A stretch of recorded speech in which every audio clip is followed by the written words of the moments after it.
makes sense that the more connected we are, the more productive we are. But how valuable, for instance, is broadband to a country's overall productivity? Is there any way of measuring how much broadband is worth? A broadband impact study commissioned by Nokia Siemens Networks seeks to do just that.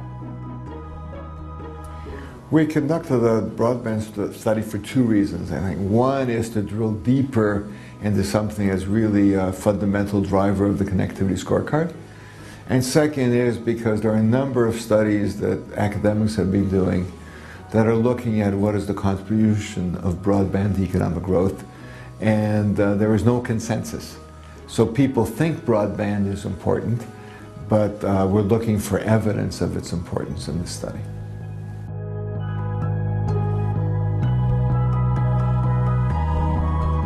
The connectivity scorecard was, first of all, not a statistical study as such.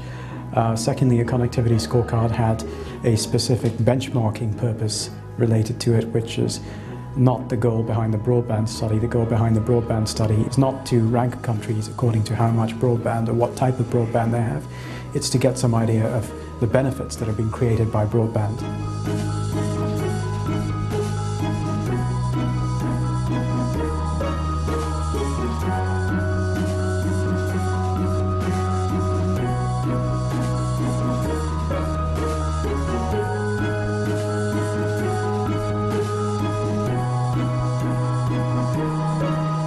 Broadband is important to productivity because it is the interconnectedness of computers which has led to the so-called new economy. It is really the spread of bandwidth. When we talk about broadband, what we're really trying to measure is bandwidth. Broadband as compared to narrowband. We really have a dichotomous kind of measure here. We're saying broadband as compared to a telephone dial-up line. But what we really want is to be able to measure countries in terms of the whole array of what's available. So this is kind of the first step in saying broadband as compared to a telephone line, which is narrowband. I think the overall message that we want to give is a very positive one. That broadband has produced significant economic benefits. We can clearly see those benefits using a statistical methodology in some of the countries that we looked at. For other countries, it may simply be a matter of time before those benefits from broadband show up. But at the same time, we think that there are intelligent policies that could help to speed up the rate at which people take up broadband services and could also enable them to get more out of broadband services than they currently do.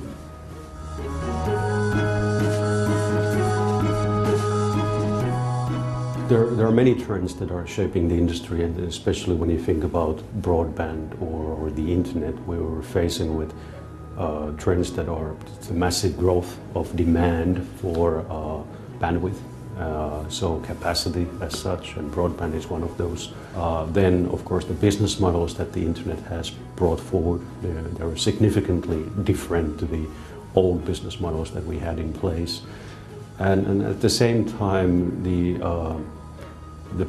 trends of people utilizing the technologies are changing. It's not simply anymore business to consumer type of services or business to business services, but it's very much about consumer to consumer services or user to user services. So we're seeing that now the more advanced HSDPA and LTE applications of wireless, which are enabling bandwidth anywhere. That's a fundamental new shift. On the wireline side, we're seeing the competition in fiber investments. On the telco side, fiber to the home or fiber to the node, and fiber to the cabinet. And on the cable side, the DOCSIS 3.0 kind of competition. It is this competition between facilities providers which is really expanding the bandwidth potential. Plus the wireless, I think we're really moving into a world where what we think of as broadband is nothing to what we're going to see. To learn more about unlocking the power of broadband, please visit our website, www.connectivityscorecard.org/broadband.